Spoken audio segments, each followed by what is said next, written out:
Good morning for those in Europe and good afternoon for those in China. This is Bonamizon, Market Advisor at the EU SME Centre. You have now joined the EU SME Centre webinar on how to get your goods through Chinese customs. Before we actually move on to the seminar, I would just like to check quickly if the audio is working well for everyone. In the webinar panel on the screen, there should be a function that says raise your hand. You can see that on the screen that I'm sharing now. And could you please raise your hand, those that can hear us properly, so that we can check that everything is working as it should be. Okay, I can see that most of us seem to be active and can hear us. That's quite good. It seems that everything is working quite well. We have now all the participants on mute mode, so don't worry about leaving your microphones open. If for whatever reason we would like or find it relevant to give the floor to any of the participants, we will ask your permission first to unmute your microphone. You may actually have noticed in your panel also that there is a number of other functions which are available to you. Amongst them, there is also a possibility to ask questions, which will be quite useful for you. This you can send to use messages to the speaker or to us directly if you have any questions that you would like us to cover in the webinar today. We have actually now 50 participants to the webinar, and the number is increasing steadily. So if it's not actually possible to address your question directly on the spot, we will probably allocate some time then to raise your questions with the presentation and with the presenter after the webinar. You can actually also, and I would like to remind you about the website of the EU SME Centre, which is available at eusmecentre.org.cn, which is offering you a number of additional possibilities and channels to find information and ask questions to our expert through an inquiry system. This actually also reminds me that some of you may have heard from the EU SME Centres, others possibly not. So for the benefit of those that are not aware about who the EU SME Centre is, I would just like to give you a very brief introduction about who we are and what we are doing. So the EU SME Centre is an EC, so an European Commission funded project which aims at facilitating European small and medium-sized enterprises access to the Chinese market.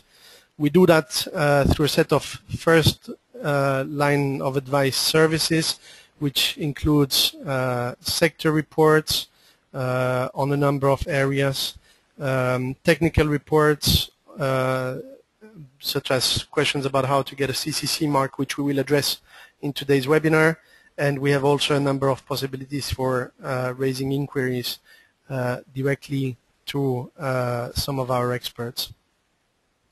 So we also offer a number of other services like hot desking in Beijing, which are free temporary office space in our Beijing office, and other activities such as training, seminars, and workshops, one of which is taking place today with us now, to looking at the question of entering your goods on the Chinese market.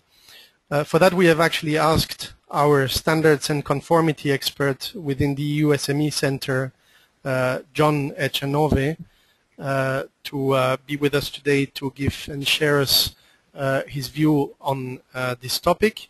So with this, I would like to invite our panelists, and if you agree, John, maybe you could give us a brief introduction about yourself, so that everyone understands who you are, and we go straight into the topic of today just after that.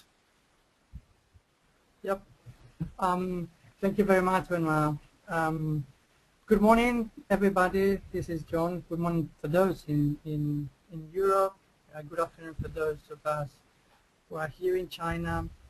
I'm going to, you will have the slides and you can see the slide now where I am. So I'm not going to give you a lot of information of why I am here giving you this presentation, but just basically tell you that I've been working for many years already on the standardization field, or in the Spanish Standards Association, then in the European Electrotechnical Committee, and since then I've been permanently dealing with the different regulatory dialogues to facilitate trade by harmonizing technical standards. One of the main areas of work for me has been permanent in China due to its size and importance for the European market. And that is what we are going to do today. We're going to try to give you some information about how you can get your products here in China. It would be wonderful if we could give you a magic wand and all the information available, so no matter what your product is, that you could actually get your product here. That is impossible for us. We don't have that knowledge. Still, we believe that we have a couple of things that we can provide you, some information that we believe is going to be useful for you to get your products into China more successfully. Now, what are those things we believe we need to cover today? One of the things that we frequently receive as inquiries in the EU SME Centre is related to the standards. And what is the role they play, how to find them, how do I know it's a good one, can I have them in English, etc., etc. So we're going to just give a brief introduction of why standards, Chinese standards, are relevant and how you can get around them. The other aspect that we normally receive a lot of inquiries is what are the different conformity assessment schemes that you should know in order to get your product into the market. So let me start by giving you a brief image of how we see the different questions and difficulties that SMEs may find when they're trying to get the products into the Chinese market. Now, as in any other market, the first thing that you would be looking at is what is the law? What says the law as regards my product? Is it my product allowed? It is not allowed, and in which conditions? So what are the pieces of legislation that I have to find? Now, once you have that, or in parallel to that, you have to see what this law actually says in terms of market access. Is it that I need to certify my product? Do I need to register? Is there a labeling related to it? Or maybe there are a lot of them. Once I know what are those different aspects that I have to comply with, then I have to identify from a technical point of view, how do I do it? What does it mean that I have to certify a product? What does it mean from a technical point of view? For example, details as which is the percentage of copper that is allowed in my chocolate. Is it different? Is it equal to the one in Europe?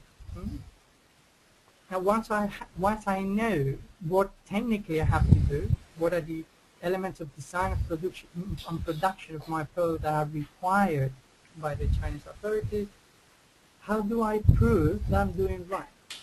Is it how do I perform conformity assessment? And where I do that? Can I do that in Europe? Shall I do it in China? And the last step in getting your product into market, even when you have done all the proof of conformity assessment, is that more often than not, in particular when you start your first shipment, you will have to go through commodity inspection. That is, your product will be stopped at customs in order to test that what you declare is actually true. And only then, once your product has been released by customs, then you can get your product into the Chinese market. Thank you, John. Maybe it would be interesting to launch a poll with the participants of today's webinar to see what is their general understanding of what standards are in China. I will launch the poll now. You should see it appearing on your screen. So we're trying to see what is your understanding of the standardization and certification system in China, whether standards in China are A, all mandatory, B, they're all voluntary like in the European Union, C, some are mandatory and some are voluntary, or D, most Chinese standards are equivalent to international or EU standards. So we're giving you a few seconds to answer the poll. Go ahead. We're giving you some more seconds. I'm just checking how many of you have answered. Okay, a few seconds left. And okay, I'm just closing the poll, and I would like to share with you the outcome of the poll. So 66% of the participants, John, are mentioning that the standards in China are mandatory and some are voluntary. So this seems to be quite a satisfactory understanding of the Chinese system. Can you elaborate on that? Absolutely. Indeed, that's the most accurate answer. Some of the standards are mandatory, some are voluntary, and getting around to know what are those mandatory standards is what facilitates market access. And that is what we're going to do now in the first part of the webinar today. We're going to look at standards and standards in China, and how to find those mandatory standards. Now you have in this screen overall description of the system, and you will see that national standards in China are 22,931, out of which only in inverted commas 3,111 are mandatory. Obviously, every time you have a mandatory standard, that is the standard that you have to have access to if you want to get access to the Chinese market. But we're talking only now about national standards, and that is one of the complexities of getting into the Chinese market compared to what we are used to do in Europe. Now in Europe, we know that when there is a directive that is making reference to European standards, we just have to find a European standard that gives the technical answer to that directive, and we're done. Now, China has 4 different levels of standards, and the first 3 ones can be either mandatory or voluntary. So you will have your 3,111 mandatory standards, what we call DV, which are the national standards, who are coordinated and drafted under the umbrella of the standardization body, which will be equivalent to the European or the national standardization bodies back in Europe. This is a standardization body that coordinates also the work with international bodies. But you also have another layers of professional and local standards, in particular the professional ones, who are drafted by different ministries who have the mandate to develop those standards, and those standards can be also mandatory or voluntary. So finding what are the national standards for your product might not be enough in order to get your product into China. And one example, for example, would be medical devices, where you may have safety standards according to national standards, because they are electrical products, and still you will have to comply with professional standards drafted by SFDA that are particularly linked to the medical device sector. There are another two levels. One is the local one, which is drafted by the CIQ, the local CIQ, and eventually the enterprise. I will go briefly through them to give you an idea of what are those different levels and what they are meant to do. Now, the most important standard you have to be aware of, and that's the one you should always be looking for, are the national standards. Those national standards generally cover very specific aspects of safety and performance and quality, and apply to a broad range of products. For example, safety of products, of consumer products, are national standards. Those standards, the national standards, they have probably the higher range of equivalence with international ones. More important than that, you will be able to look at one GB standard and find whether that standard is equivalent or not to the international standard, because they follow the same nomenclature, the same way of drafting as international ones. The easy way to see if a standard is mandatory or voluntary, you have it there at the end of the screen, where you have the code. If the code is GB and nothingness, GB and then the number of the standard and the year, then you are dealing with a mandatory standard. If you have a standard that is GB/T, then you're dealing with a voluntary standard. You have a third level, which is national guide, which is GB/C, but that is logically even a less higher range of obligation of compliance. What you will normally find in your way when you're trying to find the technical requirements of your products is either GB mandatory standards or GB/T voluntary standards.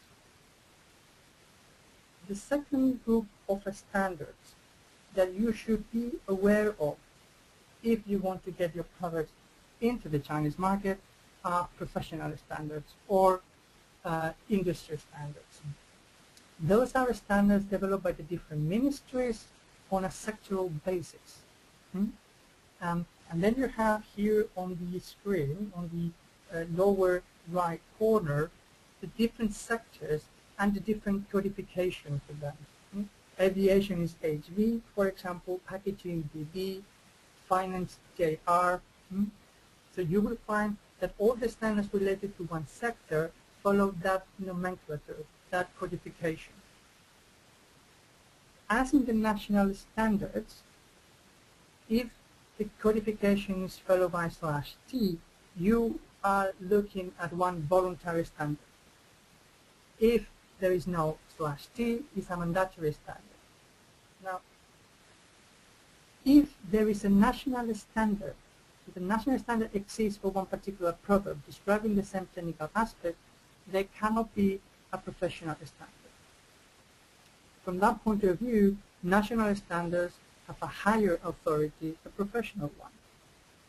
However, China is a very fragmented country in terms of authority, and the different ministries, they do have quite a lot of authority in their own respective field. So you will find quite frequently that the key standards to get market access are not necessarily the national standards, but the professional standards. If you're looking at cosmetics, if you're looking at medical devices, if you're looking at pesticides, if you look at environmental protection, you will find that all those standards are not national standards, but professional standards issued by the different ministries, i.e. the SFDA, Ministry of Health, Ministry of Agriculture, MIIT, etc., etc.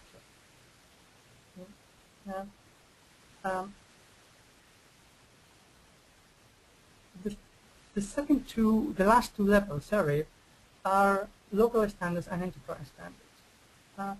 Local standards are drafted by CIQ, which is, I would call it the small son of the general body, depending on the Council of State for Security and Customs, which is AQSIQ, and they can only exist when there are no national and professional standards. Therefore, they're not very frequent. They will be identified as DB, and there can be both mandatory or voluntary.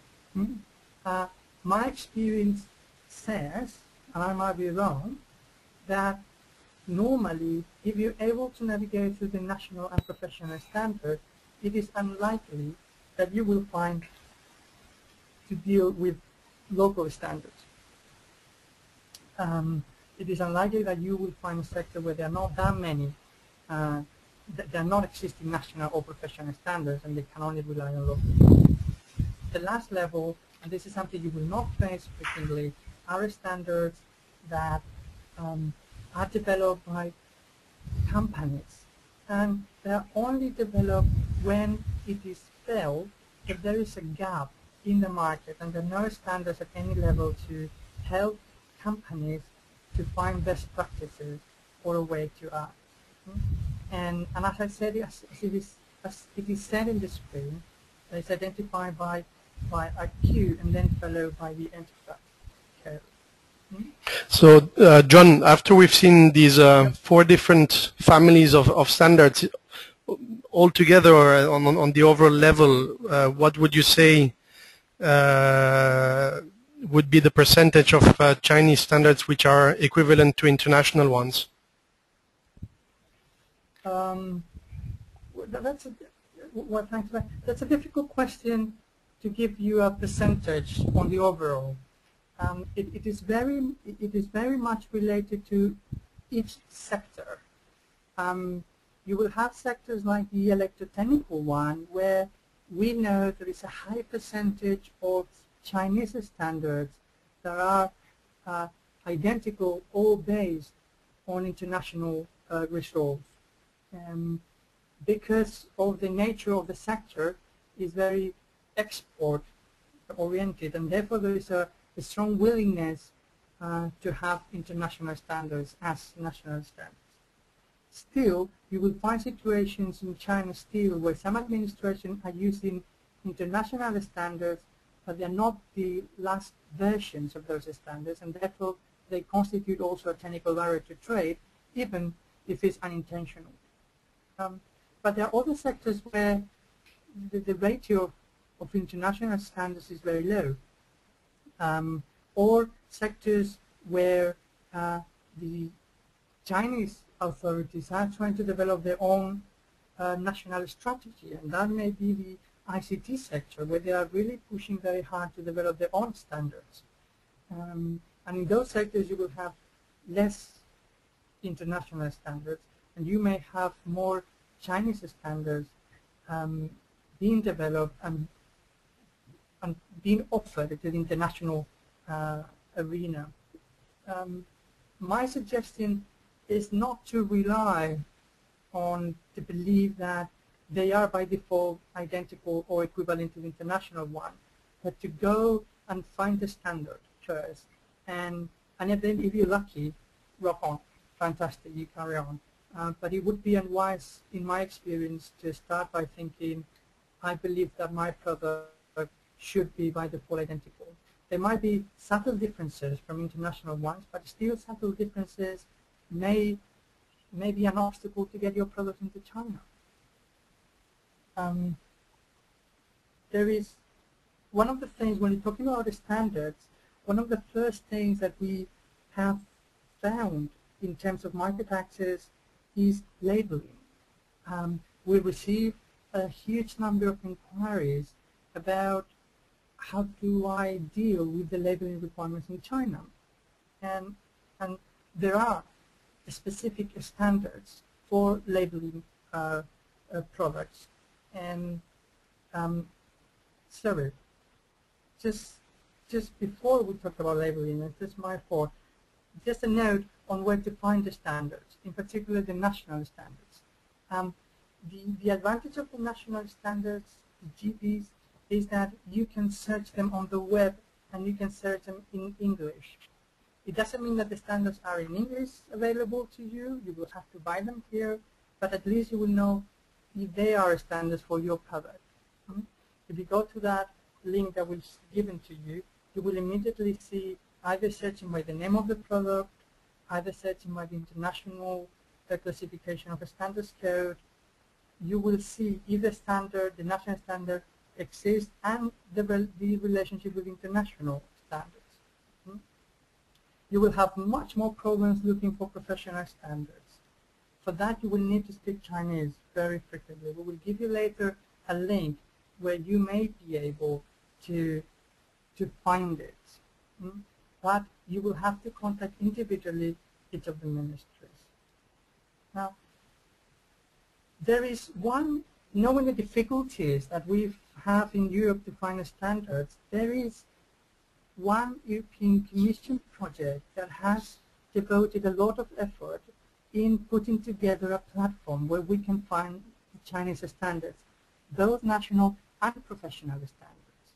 This is a project that is actually a cooperation project between the European Commission and the Standards Administration of China.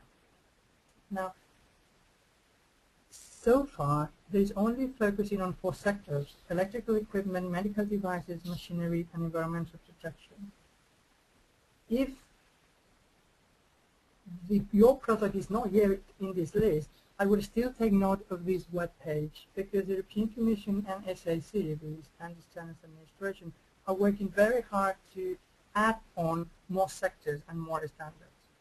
And also because they have some descriptions of the market access into the Chinese market that are quite useful, and some information on where to buy the standards with email and telephone numbers, and also information on how to get conformity assessment. So if anyone is interested in finding the standards for the sectors, definitely take note of this webpage. If not, still take note and go through the general information. As I promised, besides these 2, you may want to look for professional standards in the link that we have below, www.standards.cn. This is a web page developed by one of the provinces here, where you have access to all existing standards in China. Now, this web page is not in English. Unlike the Standards Administration of China, where you can have a search tool in English, this one only operates in Chinese. So if you want to look for it, you will have to ask someone around, or your colleagues or friends that can help you go through it. I don't recommend to use Google Translation in this tool. It doesn't work that well, although Google Translation is very useful for many, many things, particularly to deal with the standards.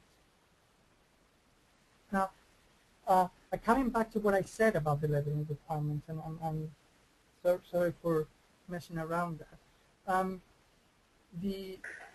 There is something that is important and is obvious, and is that Chinese authorities want to have the labeling requirements in Chinese, and they want to have information of the product in Chinese, and therefore you do have to stick your label on top of your standard label.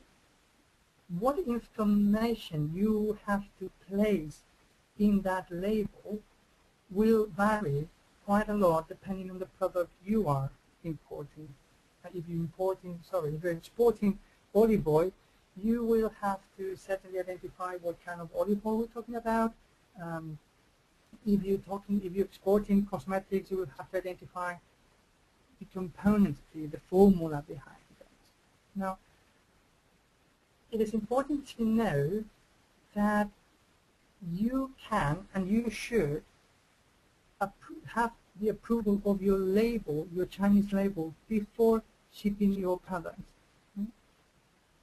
You are allowed to send an electronic copy to the port you are going to ship your products to the CIQ Office of Support, who will approve your label before your shipment arrives.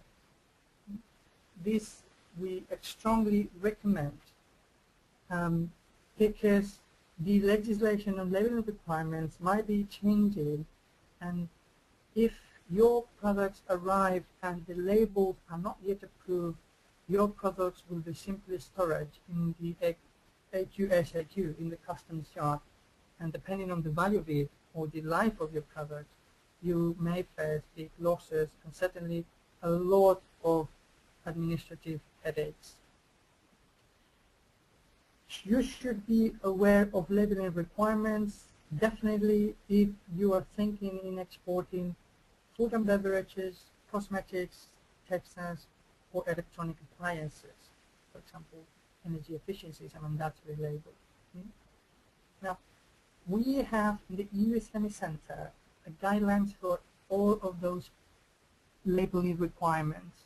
So if after this webinar you still find that you want to know more about labeling of food, prepackaged food, cosmetics, just log in into our website and you will find the guidelines. Or just drop us an email and we will send it to you where to find it. Now, just to recapitulate, you have to get pre-approval of your label, and that we really encourage. We have had situations where label has not been approved and the exporter has incurred a very high cost. The cost of the approval of the labels may vary, but the cost structure is similar, is more or less the same. You will have to pay for the approval, but you will have to pay a fee for printing the labels. Those labels that will eventually stick into your product. What we recommend is that you double check with the different agents to make sure that they can give you a well description of what part of the cost is related to the fees charged by CIQ, what is the cost related to the printing of those labels, and how much is the fee of their agents to perform the job. Hey, John, I'd like to make a quick test with our audience to actually see whether they've followed us well. So with this, I'd like to launch the second poll, which I'm launching now, and it should appear on your screen. So it reads, can I use certificates from European certification bodies to prove conformity in China? A, yes, if the standards are equivalent. B, no, even if the standards are equivalent. C, only some test results if they are accepted, if they are part of the IEEE CB scheme. Or D, yes, if the certification body also has an office in China. So you are voting. We have 15% votes. I give you a few more seconds to vote. 40%, and very quickly. Okay, now I close the poll, and I share with you the content of the outcome. So, John, you can see there is a bit of a split between the B and C, the second and the third answer. So maybe you can give us your view and your experience, share your experience on that element. Yes. Well, the first one is not right. You cannot use European certificates to gain approval of conformity in China. And still, if the standards are equivalent, it means that you don't have to do more work than you have done in Europe in terms of changing your production. Still, Chinese authority will request you to gain conformity assessment with a certification body in China. So B is correct. No, even if they're equivalent, you still are requested to come to China. C is right. there are some products where China, and this is the only case where China accepts mutual recognition of test results for electrotechnical equipment under the IEEC CB scheme of the International Electrotechnical Committee.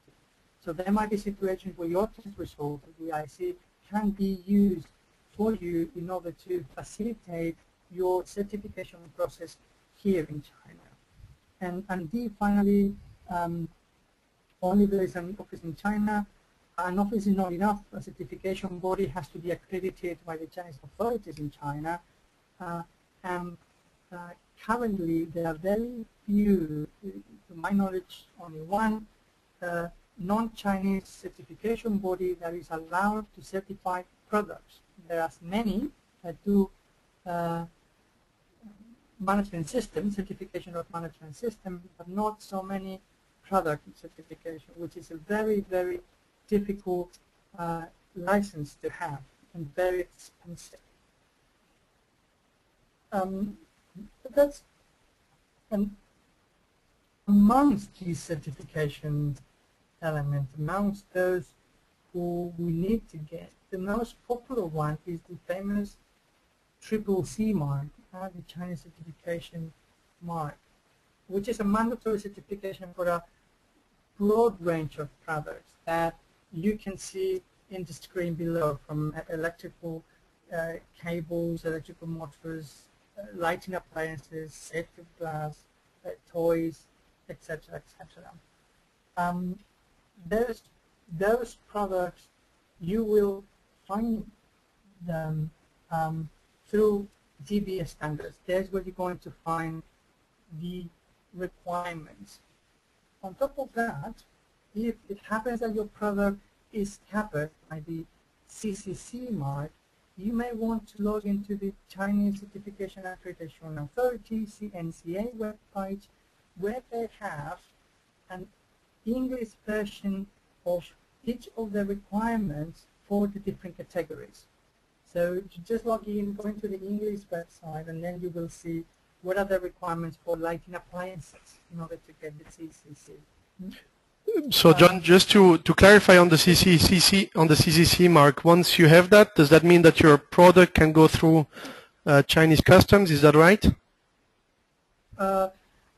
Not completely, but that's a good question, Benoit. You may have products that are requested to have only the CCC Mark, and therefore you can get into the Chinese market. Other products may require additional market access schemes. You may, for example, medical devices, you are requested to have the CCC Mark, and still you will need to register your medical devices in SFDA in parallel. Now, there will be ways to shorten it if you have to do both things, but one is not enough. And I will give you later an example to all of you of how complex might be finding the relevant market access schemes. A way to find if your product is covered by the CCC Mark, one obvious way is go directly to the CNCA webpage where you have all the product. But maybe from Europe, something that is very, very useful is to go to the market access database. And you have the link there. If you go there, you will immediately say, searching by your HS code, which of your products are requested to have CCC Mark. And once you have that, then you can log into the CNCA webpage to see what are the technical requirements associated to that. Well, this is how it looks, the CCC. I think that most of you probably have already seen it before. There are basically 4 elements of it. A CCC that refers only to safety requirements, a CCC that refers only to electromagnetic compatibility, and therefore you have the CCC followed by an EMC. You have a CCC that covers both safety and EMC, and therefore you have CCC and then an S and E small, and a fire certification logo. Now, following your question, Benoit, about whether is it just enough to have one or not? Well, for example, just if we focus on the electrotechnical products as one sector for getting market access, you may find a situation where your products have to follow different ones. Some of the most frequent market access scheme is the China compulsory certification, the one that we have just talked about. But the other two that are quite frequent,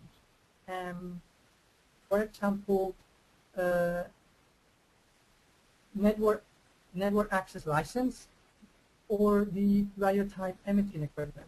They're all different market access schemes that you may have to apply.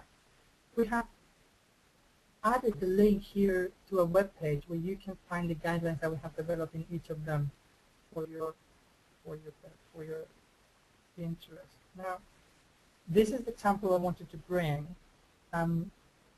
As you see, we have a product that is simply a device that I can connect with my mobile phone to start my boiler at home.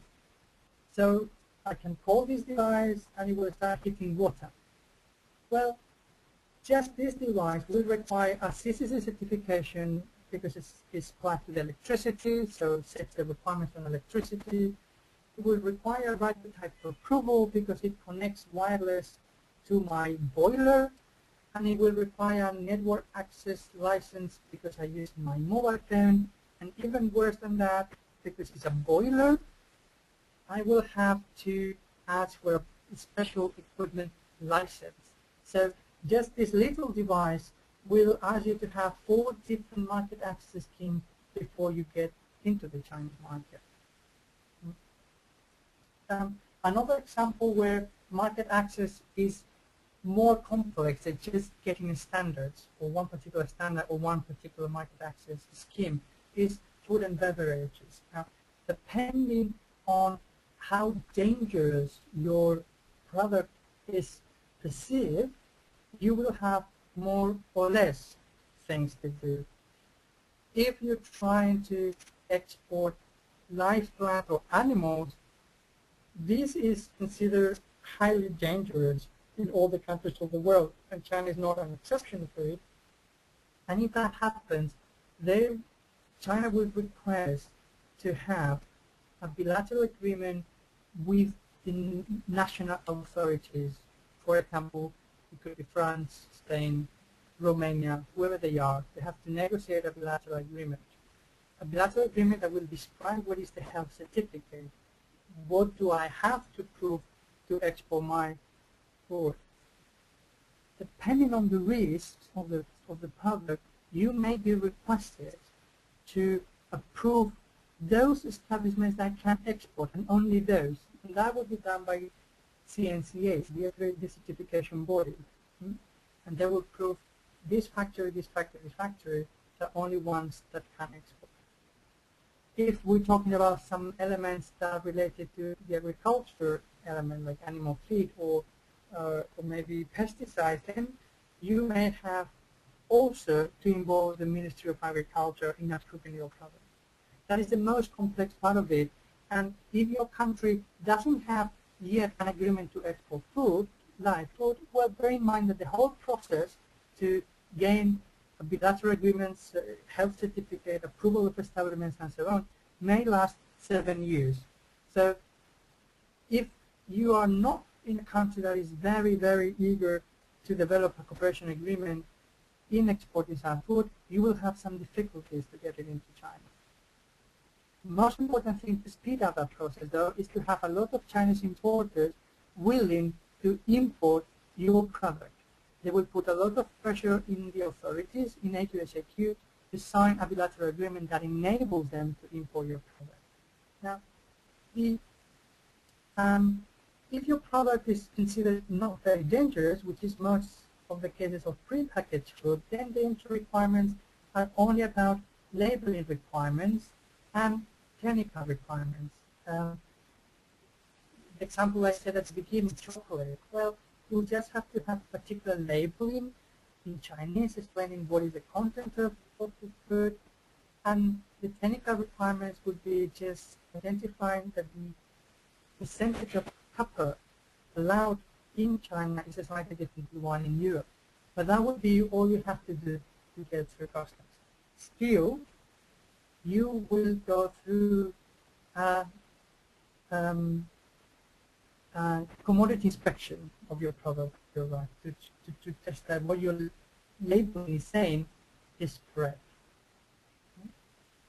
Now, just in order to sum up from the point of conformity assessment point of view, first of all, standards are important because that will tell you what do you have to do from a technical point of view in order to get into the Chinese market. Conformity assessment has to be done in China, in a Chinese laboratory. So even if the technical requirements are the same as the one you have in Europe, you will still have to test your product here.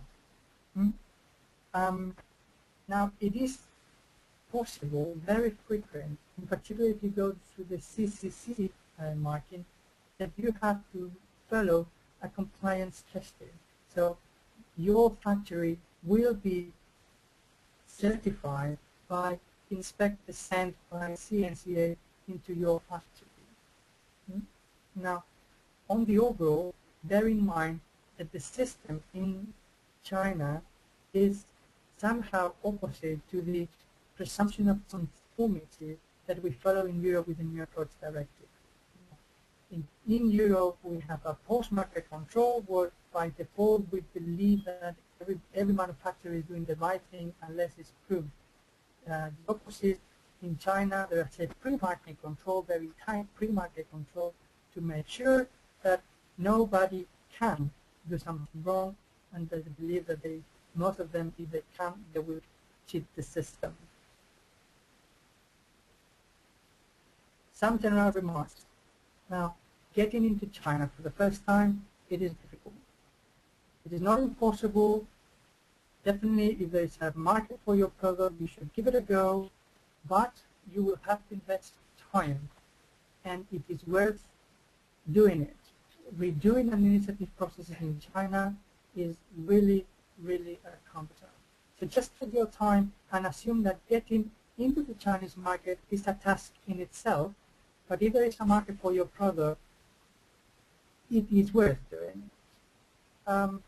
We strongly recommend that you look for service providers, professional advice when you get into China, at least for the first time. China, as you may have noticed, is a very complex, fragmented market. Different authorities involved, different systems involved. Now, the experience of having done it once is massive, or is of massive value. So if you have a service provider that you can trust, it will help you learn what are the things that you should be doing. And most importantly, these are people that probably have already developed some relationships with the different CIQs. And finally, language is very important. Here in China, of course, language is Chinese. Maybe in Europe we are used at some point to navigate with English. Here is not the case. You will eventually need to find Chinese people, either just to look for the standards, to read the standards, but definitely to communicate with the different actors involved in China, authorities, agents, etc., etc. And with this, I finished. I think that these are the key messages that I wanted to pass on, and I think that Yes. we will have some time for answers, isn't it then? Thanks a lot, John, indeed, to share with us these key important messages, which are so important for those of us who want to enter their product on the Chinese market. We had promised some time for some interaction and a Q&A session. We have actually already collected a few questions, but don't hesitate to send whatever other questions you would have now. Maybe, John, I will already address you one or two questions with the limited time we have, but we have a question as to how European companies can influence the or can or have to influence the content of the Chinese standardization system and Chinese standards. If European standards can influence the content of the technical standards here in China. That's right. Yes. well, so the answer is the answer is, from a practical point of view, is no. The standards have to be as a given. I think the Chinese law authorized open participation in technical committees, and still, I don't think that is a reality. If there's, and definitely not for SMEs. So my recommendation is that if you have the standards, get along with it, understand the standard, because it will be impossible in a reasonable time frame to make any impact on changing in the content of that.